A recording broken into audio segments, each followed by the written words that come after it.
Good morning, everyone. Whoops, let's see here. Let me move this over. Get my little candle in the picture there. Good morning, everyone. Good morning, good morning. What is today? Tuesday, April, I don't even know. April 13th. 3 days away from my wife's birthday, which we're preparing for this week. Let's just give it a couple minutes and then we'll start the meditation, okay? Thanks for joining this morning. Thank you.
Good morning, everyone. Good morning, good morning, good morning. Thanks for joining for meditation this morning. It's a beautiful day here in Metro Detroit. Sun is shining and our weeping cherry blossom is in full bloom. It looks beautiful. The tulips are out. Very, very nice morning. It's supposed to get up to 68 today. So it's going to be a beautiful day to get outside, maybe get a little nature in. And my rib is still not fully healed yet, but it's doing a little bit better each day. And I'm hoping within a week it'll be pretty much healed and I'll be able to run with my puppy again, which is the cause of my problem in the first place, tripping me up. But I'm not going to give that up because I enjoy that and so does she. So, in any case, thanks for joining this morning. Let's meditate. Whoops! I realize I need to get my back cushion here.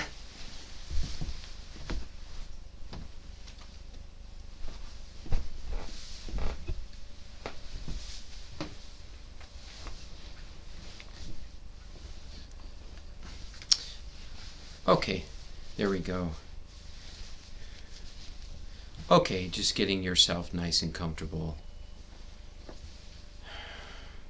Just allowing your body to be completely supported by the chair, the floor, the bed, whatever you're on, the couch. Just really let your body completely relax into that so that there is no effort, just comfort and ease with your body, your physical body. And then just taking a nice deep breath in and just letting go of any stress, letting go of any worries, letting go of all the past, and letting go of all the worries about the future. Worries being simply fear of the unknown. But really what it comes down to is that we don't trust and have faith that God is always providing exactly what is needed. That's really what it comes down to. And it's okay, but just want to bring your awareness to that. Notice when you're not really trusting life and trusting God that are really fully and truly on your side. All those things that we experience as what we would describe as a challenge. Why do we describe it as a challenge? Because life and God are bringing something to you that you are not at peace with. That's the bottom line. You are not at peace with some kind of experience that God is giving you. And so consequently, because you are not at peace, you feel challenged by it. And some people even blame God. Why are you doing this to me? And there's a reasonable chance that we've all cried out that at some time, feeling a victim to life, until we realize that life and God are on our side. But we cry out, why are you doing this to me? When in fact, God is bringing this experience because there is something out of sorts within ourselves, some kind of belief that we have locked into as if it's the truth. And God comes along and says, no, no, no. That is not the truth, and I'm giving you this experience that not to challenge you, but you're feeling challenged by, because your mind, your person, this this idea of who you think you are, we call a person, and you believe that this thing is true. I'm here to give you an experience to say that is not true. So it's not that there can't be peace with this experience. It's just that we're so rooted and identified with that thing as the truth that sometimes it rocks our world. But it rocks our world because we're not flowing with life and flowing with God, and it's bringing up our stuff.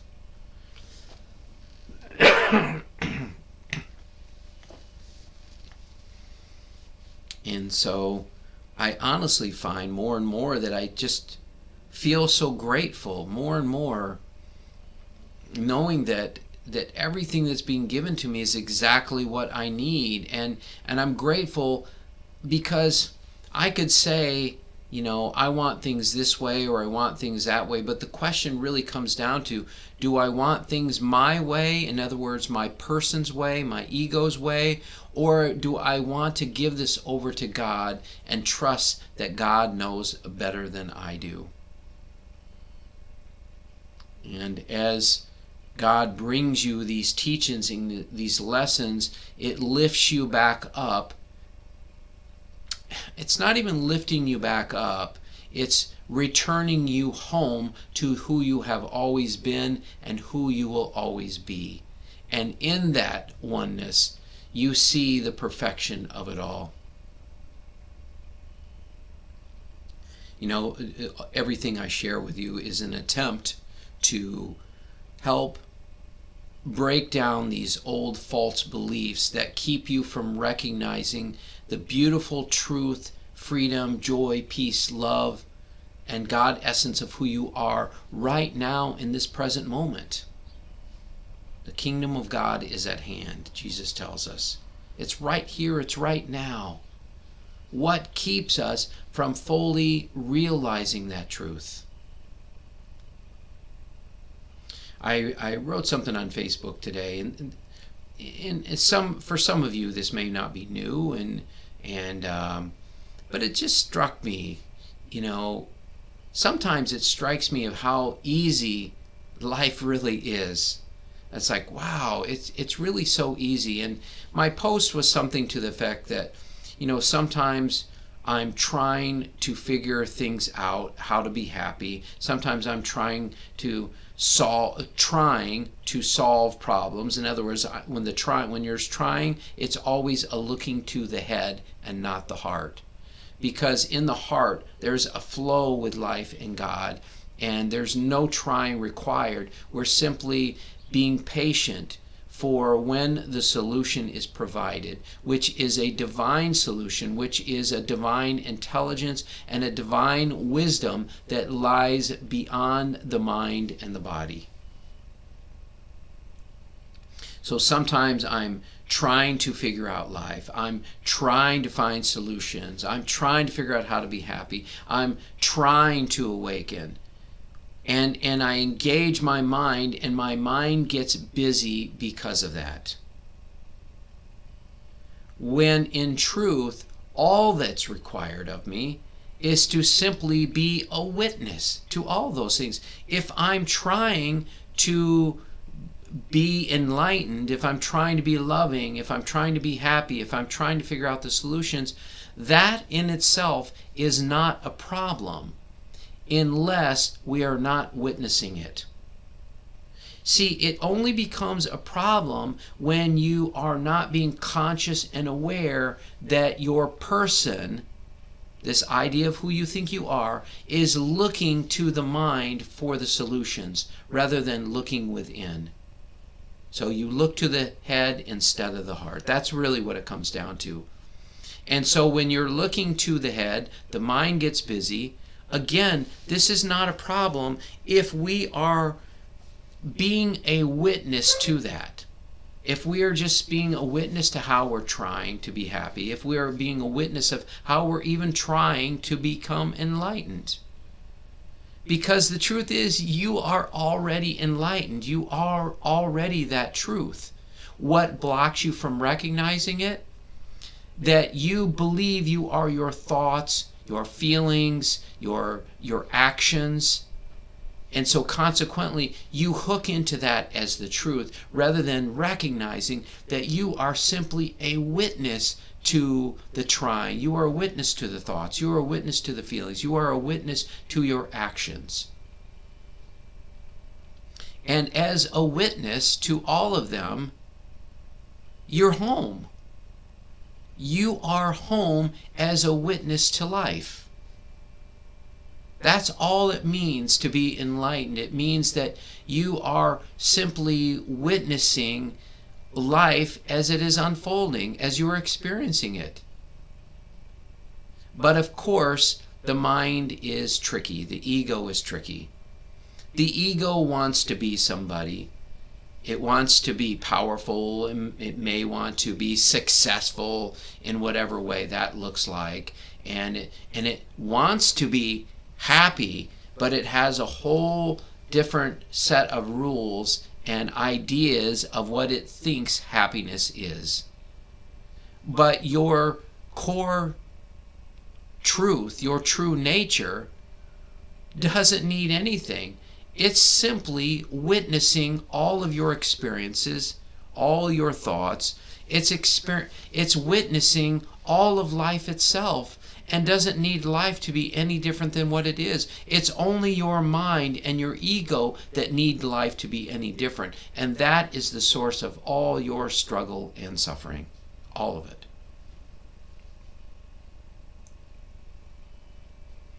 And so one of the reasons in these meditations we do the emptying out is to empty out all the things we're looking to that the mind tells us, that the ego tells us we need to be happy.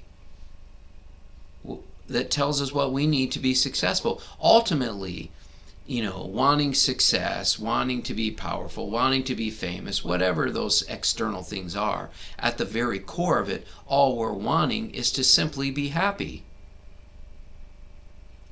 Being happy, the desire to be happy, is hardwired in every single person.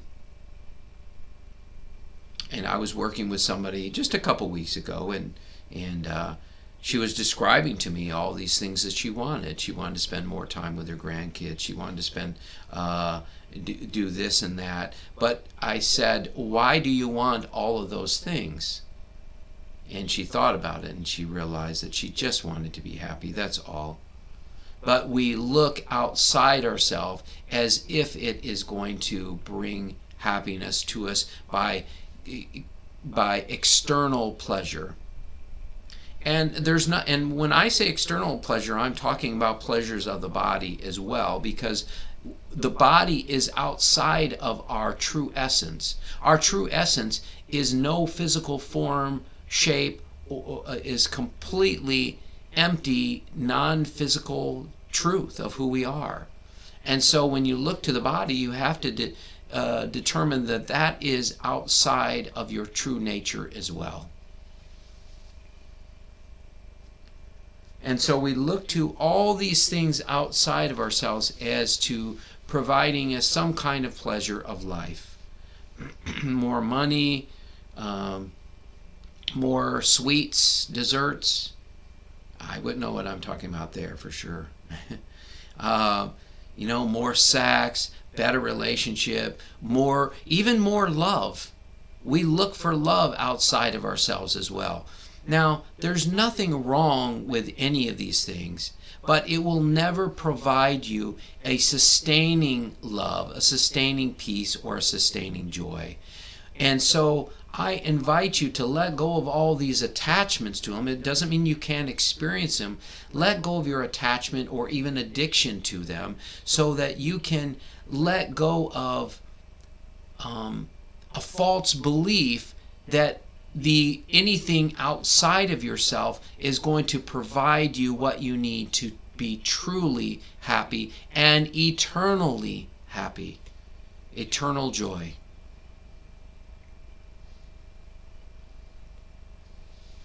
And I like what I heard Muji say one time, and he said, "Let go of all your entitlement." You know, we're such an entitled culture, right? We deserve this. We earn this. We have the right. Just let go of all that. We deserve it. We earned it, or why isn't God giving us this? And the more you let go of your entitlement, when something something comes your way, then you can just feel grateful for it without having any expectation that this should be given to you. And I don't know if you've ever had that experience. I've had that experience where I feel like, well, they really owe me. I've done a lot for them. They should give me this. And then when they give this to me, it's like there's no gratitude there. There is only this empty expectation that it should be there. It's this arrogance. It's this entitled feeling that completely takes us out of just saying, thank you so much. Thank you. I'm so grateful for that. Because when we let it go and we don't feel entitled, all that's left is gratitude for it when we receive it. And to be honest with you, when I was doing my energy healing work, my meditations, retreats, I was always hooked in to some degree about wanting the money and making it be about the money. And I have to tell you, since COVID started and I've been doing these meditations almost daily, I don't ever think about the money at all. I'm just so grateful for doing the meditation, and then all of a sudden somebody gives me a gift of money, and it touches my heart. It really does. And I'm a little even hesitant to even say that right now, because I don't want it to be this thing where I'm saying this and expecting it to come. When it comes, I just feel grateful. And that's how I want to live my life. Not out of expectation and entitlement. So I invite you to let go of any and all entitlement. And then when God gives you a gift, then you can just be in gratitude for it. And I invite you to let go of all your attachments and addictions, but especially attachments of how you think life should look, or what you think you need in order to be happy. Just letting go of all those attachments.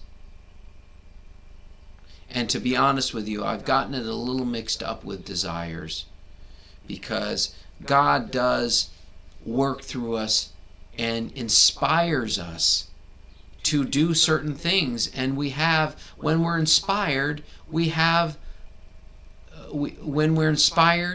a desire. And that desire is really following what God is giving to us. Although sometimes we have desires that are of related and connected to addictions and attachments.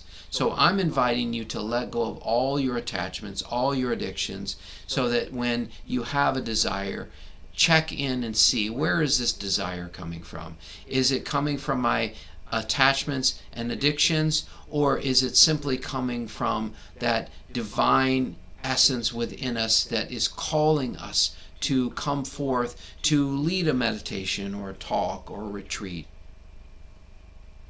And when I do my fasts for God, when I fast with sugar, or fast for food, or fast with sex, or fast with whatever those attachments and addictions I have, it's actually fairly easy a lot of times when I'm feeling inspired to just give up sweets. I gave up sweets not too long ago for a month, and I thought, well, that's not possible.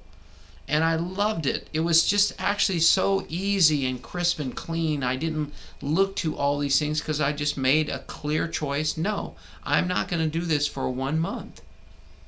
And it was just crisp and clean and very easy.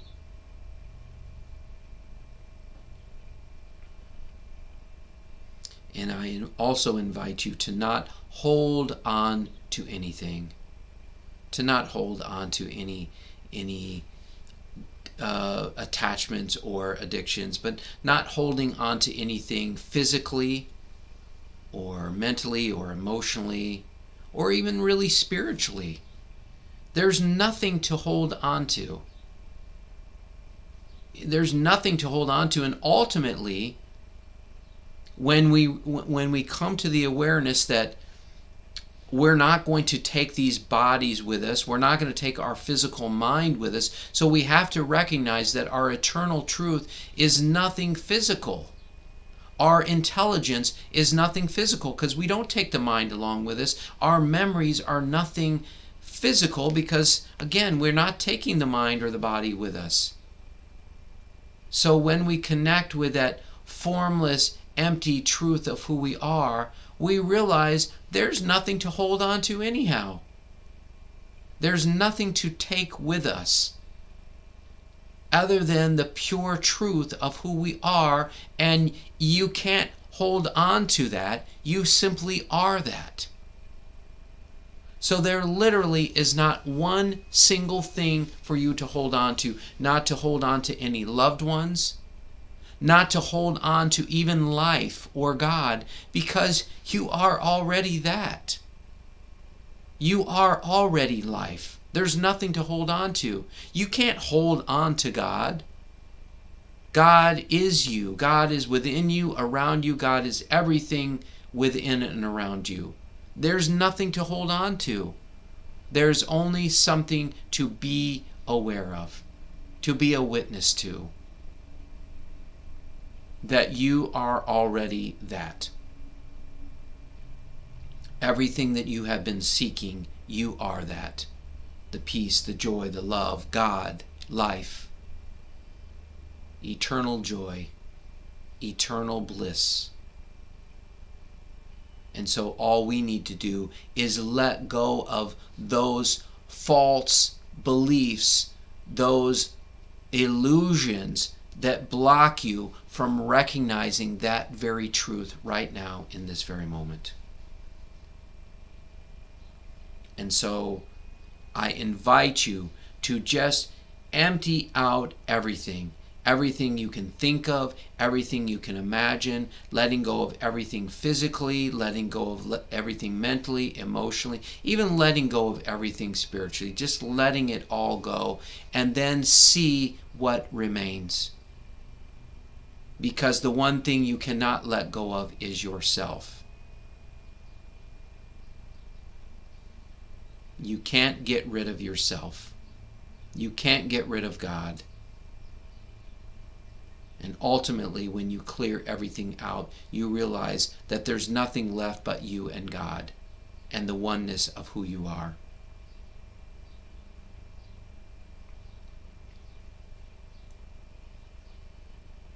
You know, quite oftentimes in the morning, I just kind of do this general scan of news in the world. I look at the titles only. Occasionally I'll read an article if it captures my interest, but just seeing what's going on in the world.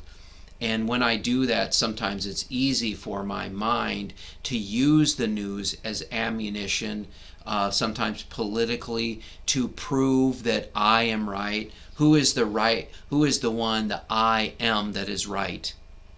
It is not you. It's an idea of who you are. This one we call the person, the personality, the self-image. And of course, that our person wants life to look a certain way. And so looking at the news, hearing the news sometimes, we're pulled into this drama right off the get-go, which is all just a bunch of ego bullshit, a bunch of ego nonsense of claiming that we are right. I invite you to let go of everything that you claim is right and the truth. Because the truth will present itself in the emptiness of who you are. How do we discover the truth these days when there's so many lies being perpetuated in all different directions? Let go of it all and allow wisdom and truth to shine through the stillness, to shine through the silence, to shine through you and God itself.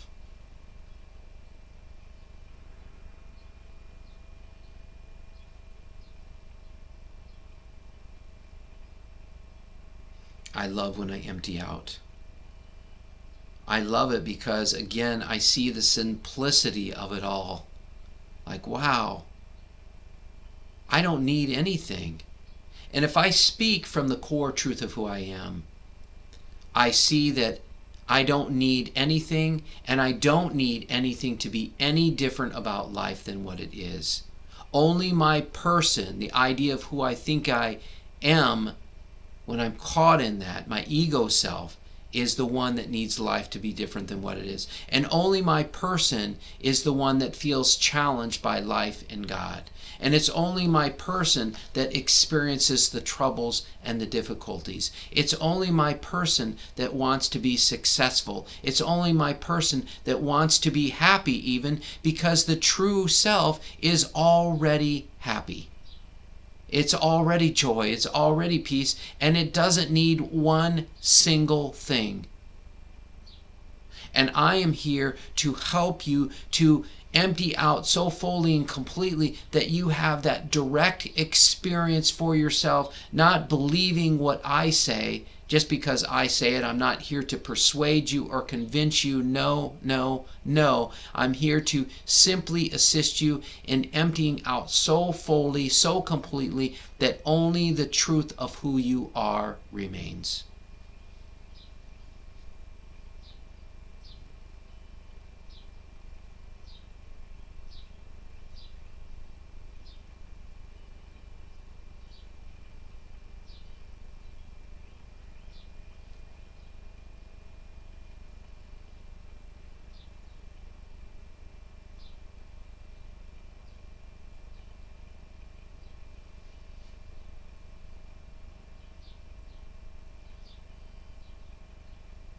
When the thoughts come in your head, when you're watching the news, notice how your mind and your ego want to say something about the news, and it's most likely going to be an opinion based on self-righteousness that comes from the ego and the person, not from the truth of who you are.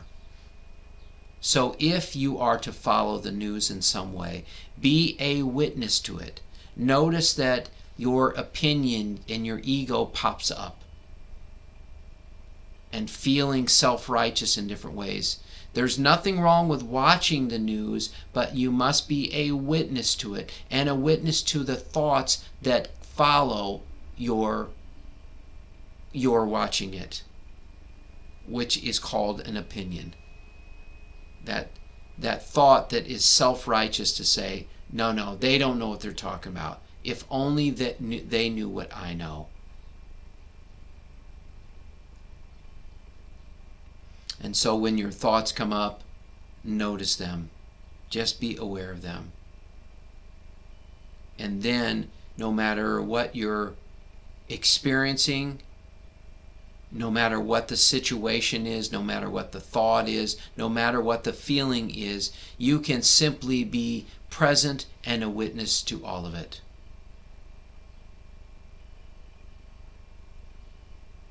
And we witness the thoughts, we feel the feelings, but recognizing that we are not the feelings.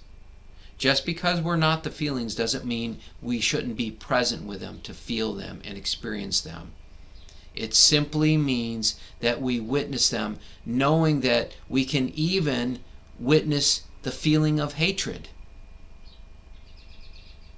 I would much rather have somebody feel their hatred than to deny it. Because to deny it will only suppress your feelings, and that is when you cause cancer in your life, or that is when you have emotional buildup within yourself, and that's when sometimes people end up becoming violent because they have denied their true feelings.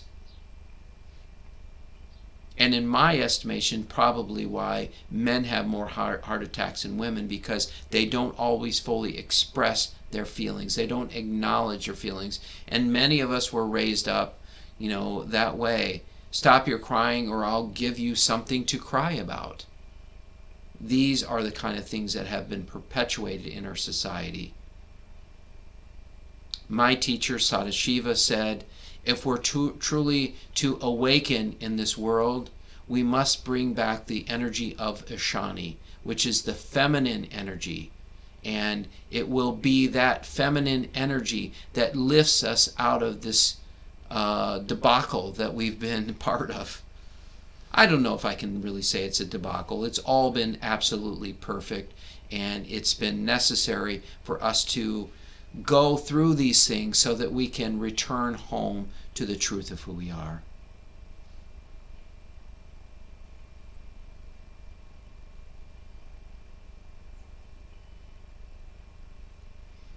I really don't want anything but for you to feel the love, peace, and joy of who you are. And at the same time, words are limited. Words are limited because it's part of the mental construct. And we're trying to describe something, and the truth of who you are is beyond any label or description. And so we try to just say that you are pure conscious awareness. You are the one who is aware of everything going on, everything you hear, everything you think, everything you feel, everything you experience. You are the witness to all of that. That is the best words that I can describe to you. But so many people are busy reading books, and it's fine. There's nothing wrong with reading books, but I will tell you that it comes a point in time when you've gotten far enough on your path that you have to recognize that it will not be because you get some additional knowledge that wakes you up. It will most likely be because you let go of some knowledge that you've latched onto, and you've decided, well, this must be the truth then. And so we connect with our opinion and the self-righteousness that is all of the head and not of the heart.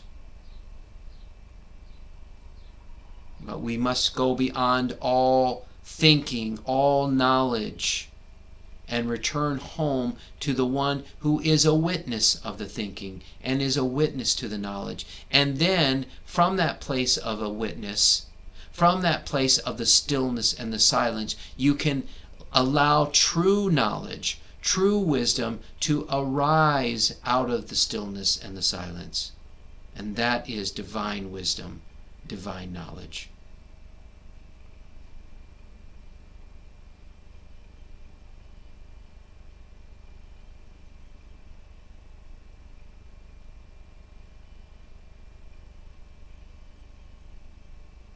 And now I invite you just to come back to the present moment. And you can either practice being aware of your breath, being aware of the stillness, or being aware of the silence.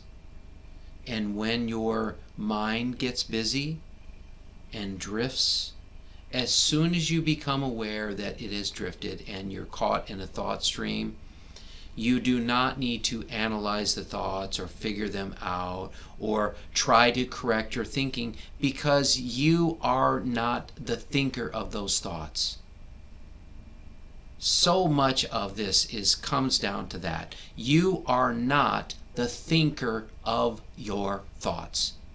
You are the one who is aware of the thoughts. Because if you are the thoughts, then who is it that is aware of the thoughts?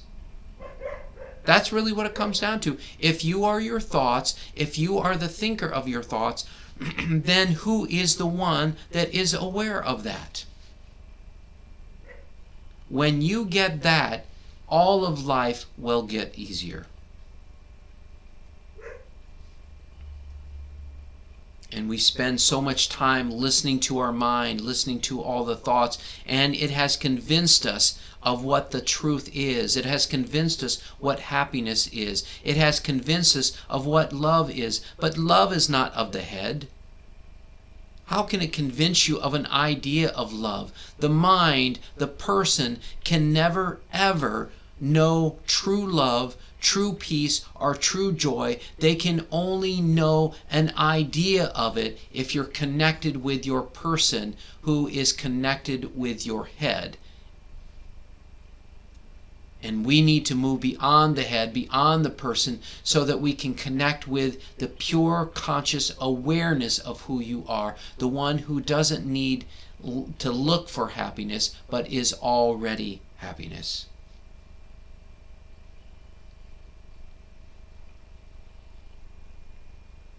And so once again, just coming back to the present moment, coming back home to whatever that focal point is for you, to be aware of the breath, the stillness, the silence, whatever you would want to do. Just be aware of it. And when your mind drifts, come back to that moment and practice being a witness once again, because ultimately you are the witness, the stillness.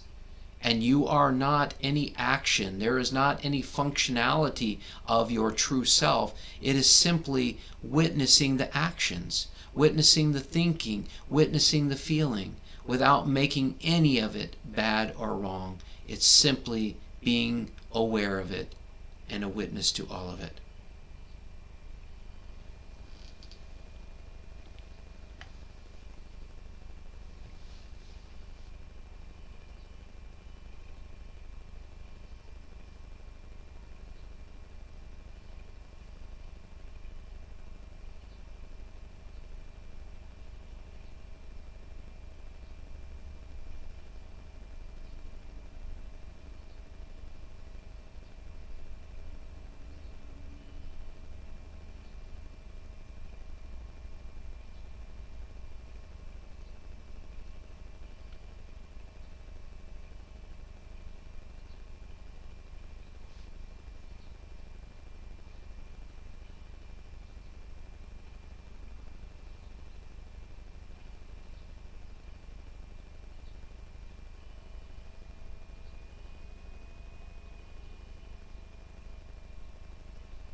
And if your mind has drifted, just come back to the present moment and back to your focal point of awareness.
And if your mind has drifted again, just once again coming back to the present moment, coming back to your focal point.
going to begin to bring this meditation to completion. So if you'd like to continue meditating, please mute or turn your device off.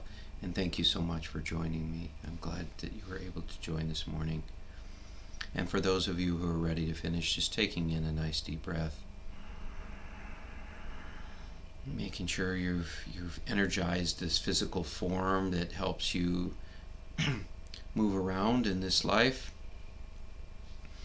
And moving your body some, stretching it some. And taking your time, and whenever you're ready, opening your eyes.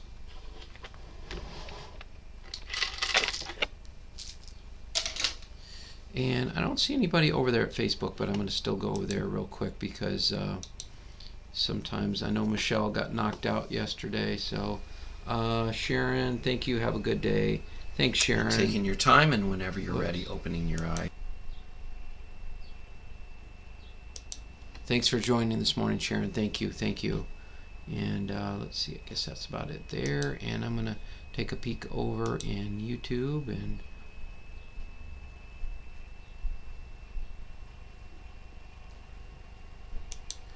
there's my buddy Sandy. Truths. Yes, truths. Yeah.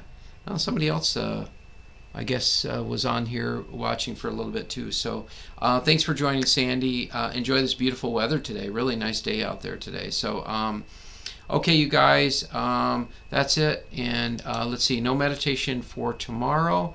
I will be meditating again on Thursday. There will not be meditation on Friday. It's Laura's birthday, and her and I think are going to go for a hike on Friday. So just as a heads up. Okay, love you guys. Have a beautiful day, and I'll see you soon. All right, namaste.